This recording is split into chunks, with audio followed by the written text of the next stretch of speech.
우리가 신앙생활하는 것은 사실 영적 싸움인데요. 보이지 않는 싸움이지만 그 영적인 싸움의 결과가 보이는 것들로 나타나게 되죠. 그런데 이 영적 싸움에서 가장 치열한 싸움은 뭐였을까? 십자가였을 겁니다. 그리고 더 그것보다 큰 싸움은 아마 부활이었을 거예요. 그래서 이 십자가와 부활은 영적인 싸움 가운데 가장 치열한 그런 싸움이 하나님과 이 사탄 사이에 있었다고 저는 봅니다. 그러면 이 사탄은 이 부활을 놓고 어떻게 그 영적인 전쟁을 벌였을까 하는 것이 오늘 제가 얘기하고자 하는 초점입니다. 사탄은 어떻게든지 이 부활을 막고자 했고 또 이 부활 사건이 오늘 우리에게까지 미치지 못하도록 방해를 했던 것들이 여러 가지 흔적을 통해서 나타나고 있습니다. 사탄이 첫 번째로 예수님의 부활을 막으려고 했던 시도는 성경에서 찾아볼 수가 있어요. 무덤, 동굴로 만든 그 무덤에 예수님의 시체를 가져다 놓고 거대한 돌로 그 입구를 막고 로마 황제의 권한으로 그 돌을 다 임봉을 해서 아무도 그걸 뗄 수 없도록 만들고 그 다음에 그것도 부족해서 그 앞에다가 무장을 한 경비병들을 세워가지고 그 무덤을 지키게 함으로써 절대로 예수님이 부활할 수 없도록 또 밖으로 나올 수 없도록 그렇게 도모했는데 결국에는 어떻게 됐습니까? 그들의 모든 시도가 다 무효가 돼버렸어요. 무기력하게 돼버렸어요. 예수님께서 부활하셨을 뿐만 아니라 그 다음에 거대한 돌이 단번에 옮겨졌을 뿐만 아니라 경비병들은 혼비백산을 해서 도망을 가게 됐단 말이죠. 그래서 그들이 못하게 막아놓았던 모든 것들이 결과적으로는 부활의 증거, 물증이 되고 있습니다. 그 빈 무덤, 굴러져 있던 그 돌, 그리고 그 도망갔던 경비병들의 그 이야기, 이런 것이 오히려 예수님의 부활을 막지를 못하고 부활의 생생한 증거로서 남아있게 된 것이죠. 이제 첫 번째 전략에서는 이 사탄이 실패를 했어요. 어떻게 하나님의 상대가 되겠어요? 어떻게 예수님의 상대가 되겠어요? 이제 두 번째 전략으로 사탄이 나오는 게 뭐냐면, 그래, 예수에게는 부활이 일어났다 할지라도 예수가 그냥 부활해서 그 승천해가지고 사라지도록, 그래서 이 부활했다는 소식이 다른 사람들에게 전해지지 못하도록 막자. 부활의 소식이 전파되는 것을 차단하려고 하는 것이 바로 사탄의 두 번째 전략입니다. 그런데 그것도 하나님께서 아시고 천사들을 보내서 이 예수 그리스도께서 부활하신 소식을 알려주는 거예요. 제일 먼저 그 소식을 들었던 사람들은 여인들입니다. 마치 예수님의 탄생 소식을 천사들이 저 들에서 일하던 목동들, 그 당시에 가장 낮은 계층에 속한 그들에게 알려주었던 것처럼, 사실 그 당시에 여성들의 그 증언도 별로 법정에서 비중 있게 다루지 않는 시대인데 그 여인들에게 천사가 예수님이 부활한 소식을 가르쳐줘요. 그래서 마태복음 28장 5절에 보면 천사가 여자들에게 말하여 이르되 너희는 무서워하지 마라. 십자가에 못 박히신 예수를 너희가 찾는 줄을 내가 아노라. 그가 여기 계시지 않고, 이 무덤에 계시지 않고 그가 말씀하신 대로 살아나셨느니라. 와서 그가 누우셨던 것을 보라. 이렇게 가르쳐 줬어요. 역시 마가복음 16장 6절 7절에도 보면 아마 천사가 청년으로 보였나 봐요. 청년이 이르되 놀라지 말라. 너희가 십자가에 못 박히신 나사렛 예수를 찾는구나. 그가 살아나셨고 여기 계시지 아니하니라. 보라, 그를 누였던 곳이니라. 가서 그의 제자들과 베드로에게 이르기를 예수께서 너희보다 먼저 갈릴리로 가시나니 전에 너희에게 말씀하신 대로 너희가 거기서 배우리라 하라 하는지라. 천사가 예수님이 부활하신 소식을 여인들에게 가르쳐줘요. 또 결국 이 여인들이 가서 말씀하신 대로 제자들에게 가르쳐줘요. 또 제자들이 나아가서 많은 사람들에게 증거하기를 시작했습니다. 그리고 역시 예수님도 몸소 이 막달라 마리아에게 나타나시고 제자에게 또 도마에게 나타나시고 엠마오로 내려가던 제자들에게 나타나시고 디베랴 바닷가에서도 나타나시고 500여 형제에게도 보이고 나중에 바울에게도 나타나시면서 이 부활의 소식을 전파하라고 그렇게 알려주셨어요. 그래서 제자들은 열심히 나아가서 부활의 소식을 전파했습니다. 만약에 부활한 것이 예수님에게서만 끝났다면 그게 무슨 소용이 있겠어요? 사실 예수님이 부활하신 것도 부활 사역이에요. 우리를 위해서 부활하신 거예요. 그래서 우리가 알아야 되고 또 우리가 전파해야 되는 것이 부활 소식이에요. 그러면서 오늘 본문 마태복음 28장 15절에도 보면은 군인들이 가서 그렇게 얘기했고 그 말이 이 복음서를 기록하는 그때까지도 유대인들에게 퍼지고 있었다. 또 그게 어느 정도 먹혔다. 그런 이야기죠. 이런 공작을 사탄은 지금도 계속하고 있는 거죠. 그래서 부활의 사실을 어떻게 하든지 은폐하고 알려지지 않게 하기 위해서 혈안을 했어요. 심지어 예수님의 부활을 증거하는 증인들을 제자들을 데려다가 감옥에 가두고 매질을 하고 위협을 하고 심지어 죽이기까지 했어요. 사도행전 4장 2절에서 4절에 보면은 예수 안에 죽은 자의 부활이 있다고 예수님의 부활 또 우리의 부활을 이렇게 가르치니까 그 백성들을 가르치는 것, 전하는 것을 싫어하여 그들을 잡으며 사도들을 또 제자들을 잡은 거예요.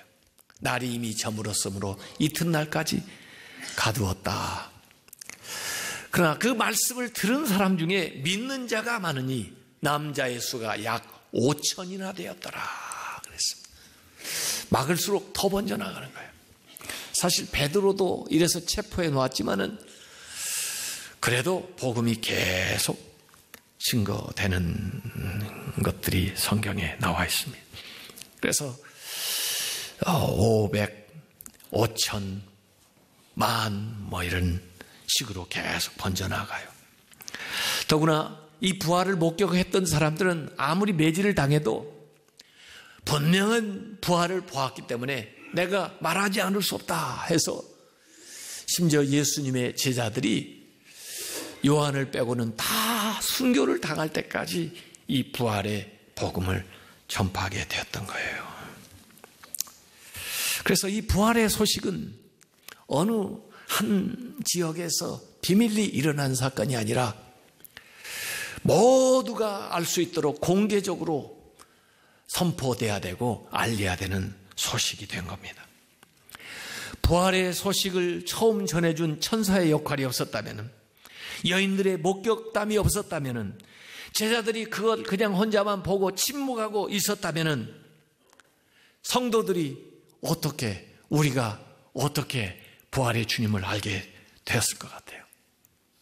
여러분 1885년에 부활절 그 아침에 언더우즈와 아펜젤라가 미국에서 한국에 들어왔어요. 부활의 복음을 가지고 들어왔어요. 그래서 짧은 시간 동안에 이 부활의 복음이 대한민국 강토에 차고 넘치게 된 겁니다. 그래서 두 번째 전략도 실패로 돌아가고 있어요.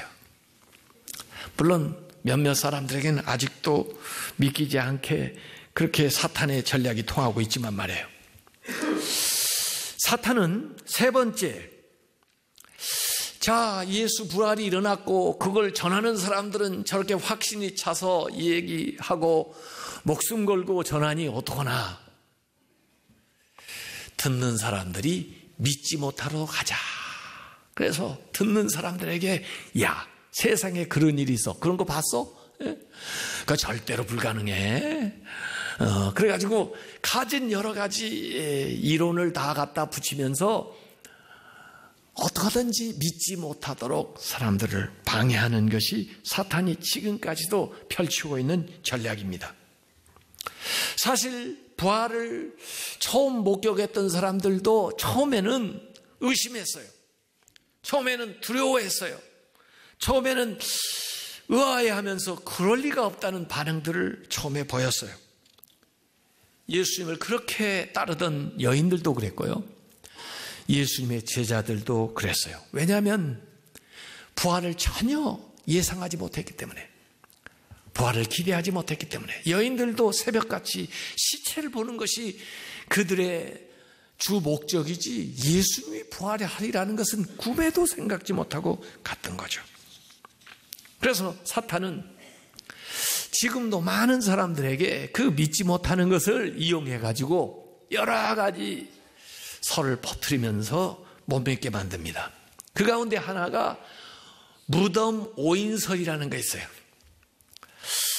그 여자들이 무덤을 잘못 알고 새벽에 남의 무덤에 가가지고 아직 묘도 안 쓴 그 무덤 그냥 준비해 놓은 빈 무덤을 가서 들여다보고는 예수님 시체가 없다고 호들갑을 떠는 바람에 이 사건이 이렇게 돼버렸다고 무덤 오인설을 얘기하는 사람들도 있습니다. 만약에 그렇다면 로마 당국으로서는 간단할 거예요. 이 사람들아, 예수 무덤은 여기야. 그리고 시체를 볼래? 여기 있잖아. 그러면 될 거 아니에요. 얼마든지 공개하고 변명할 수 있었을 거예요. 그리고 사실 이 여인들이나 예수님의 제자들도 예수님의 무덤이 어디 다른 곳에라도 제대로 있다는 것을 안다면 그걸 보고 아마 안심을 해야지. 무덤이 있는 걸 부인하지는 않을 거예요. 무덤에 그 당시는 사람들이 무덤을 잘 꾸미고 또 자기들의 어떤 숭배하던 사람이나 훌륭한 인물들을 그 무덤에다가 모셔놓고 그걸 성역화하는 그런 시대에 무덤이 없다는 것이, 시체가 없다는 것이 그렇게 좋은 소식이 아니에요, 원래 그들에게. 그래서 우리가 잘못 찾아갔구나, 그러면 다행이다, 그렇게 생각을 할 수가 있는데 전혀 예수님의 진짜 무덤이라는 것이 없습니다. 예수님의 시체도 발견할 수도 없습니다. 그렇기 때문에 무덤 오인설은 성립이 안 돼요. 그러다 보니까 기절설이 나왔습니다. 기절설. 예수가 진짜 죽은 게 아니라 잠깐 기절했다가 십자가에서 기절했는데 서늘한 돌무덤에다가 갖다 놓으니까 시원해가지고 다시 일어나가지고 정신 차려서 나와가지고 행방불명 됐다는 거예요. 그래서 심지어 어떤 사람은 어디에 와서 살다가 죽었다, 그런 얘기까지 있어요. 그런데 실제로 예수님은 어땠어요? 손발에 다 못을 박고 많은 피를 흘리고 돌아가셨는데 십자가에서 그걸 확인하기 위해서 로마 병정이 창으로 옆구리를 찔러가지고 그 다음에 물과 피를 다 거기서 쏟았어요. 그래서 죽은 것을 확인하고는 무덤에 묻어두었는데 어떻게 그렇게 일어날 수 있으며 또 혹시 일어났다 할지라도 그 거대한 돌을 안에서 굴 수가 있으며 또 나왔다 할지라도 경비병들을 어떻게 따돌리고 어디로 가서 숨느냐 그 말이죠. 더구나 이 부활은 소생하는 것하고는 완전히 다릅니다. 소생. 예수님의 생애에 공사역 중에 사람을 소생시킨 사건이 3번 있습니다. 우선 그 회당장 야이로의 딸 12살 먹은 그 딸이 곧 그 죽어갈 때 가셔가지고 바로 죽자마자 예수님께서 달리다굼 하고 살린 사건이 있어요. 이건 소생입니다.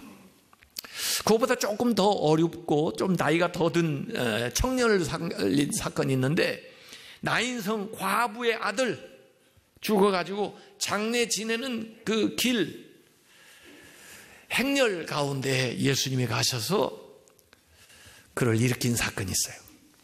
그것도 소생이에요. 그런가 하면 이미 죽어가지고 무덤에 묻혔다가 나사로야 나오너라 그래가지고 소생에서 나온 나사로가 있어요. 이 점점 어려워지고 점점 나이가 든 경우인데 어쨌든 3번 다 소생을 시켰는데 그 소생하고 예수님의 부활은 달라요.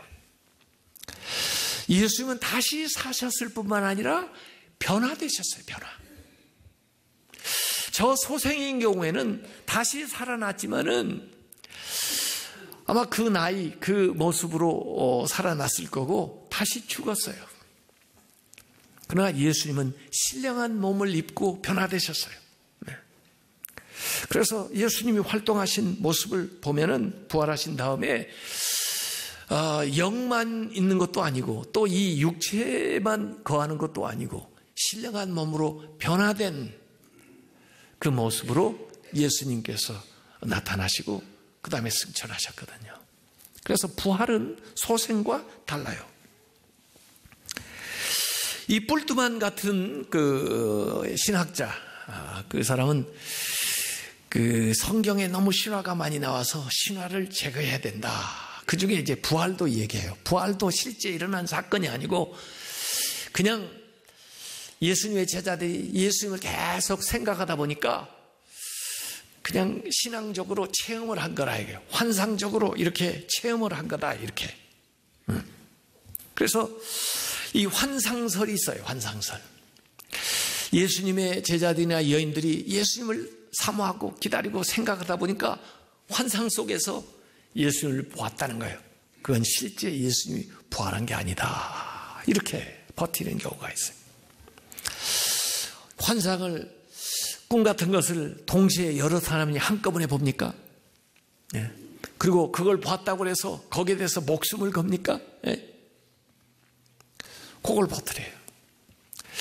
이건 그냥 역사적으로 일어난 사건이 아니고 그냥 신앙적으로 마음속에서 일어나는 그런 체험이다. 이렇게 불투만 같은 사람은 얘기하는데 유대인 학자 핀카스 라피드는 예수의 부활에서 이렇게 얘기를 했습니다. 겁에 질려 두려움에 떨던 제자들은 절망한 나머지 모든 것을 던져버리고 고향 갈릴리로 도망치려 했다. 그러나 스승을 배반하고 부인하고 비참하게 져버린 농부와 목자와 어부들이 갑자기 구원의 확신에 가득 찬 선교 공동체로 변화되었으며 부활절 전보다 그 후에 더욱 큰 능력으로 사역을 하게 되었다. 이는 가치 혁명적인 변화였다. 환상이나 착각이라는 말로는 그런 혁명적인 변화를 설명하기에 불충분하다. 이렇게 얘기를 하는 거죠. 그래서 제자들이 목격한 예수는 시체도 아니고 유령도 아니고 예수님 부활하신 모습이라는 거죠. 그래서 누가복음 24장 39절에 예수님께서도 내 손과 발을 보고 나인 줄 알라. 또 나를 만져보라. 영은 살과 뼈가 없으되 너희 보는 바와 같이 나는 있느니라. 신령한 몸으로 부활하신 거예요. 자, 이렇게 믿는 자들이 생겨나요. 부활신앙을 가지고 살아요. 못 믿게 해도 믿어요. 여러분 믿으십니까? 보세요. 실패했죠, 사탄이요. 그렇게 방해를 하고 이런저런 얘기를 했는데도 헷갈리지 않고 나는 믿네 하고 나오는 거예요. 그러면 마지막으로 이제 사탄이 어떻게 해야 돼요? 과거에 일어난 사건, 그리고 앞으로 믿고 일어날 사건, 그러나 현재 너희들이 부활의 삶은 살지 못하도록 하자, 이런 거예요. 부활의 껍데기만 가지고 부활의 능력은 행사하지 못하도록 막는 것이 사탄의 마지막 전략입니다. 실제로 예수님의 제자들도 가만히 보니까, 요한복음에 보니까 예수님을 이미 2차례 부활하신 주님을 만났는데도 뭘 어떻게 살아야 되는지를 알지를 못해요. 그래가지고 베드로가 제일 먼저 말을 꺼냅니다. 요한복음 21장 3절에 보니까 제자들 베드로까지 합쳐서 7명 있었는데요. 나는 물고기 잡으러 가노라. 다른 제자들 가운데 아마 어부가 아닌 사람도 있었을지도 몰라요. 나 물고기 잡으러 가노라 하니 그들이 우리도 함께 가겠다 하고 나가서 배에 올랐으나 그 밤 아무것도 잡지 못하였다. 이렇게 나오는 겁니다. 부활을 목격했는데, 부활 사건을 경험을 하고 그걸 마음속에 믿음은 갔는데 뭘 어떻게 해야 되는지를 모르고 있는 거예요. 여기에 예수님께서 찾아가셔요. 그런데 아침 일찍인데 예수님이 조반을 준비해 놓으셨어요. 요새 아침들 드십니까? 예수님 제자들하고 마지막 만찬을 예수님이 같이 하신 적이 있어요. 저녁을 드셨죠.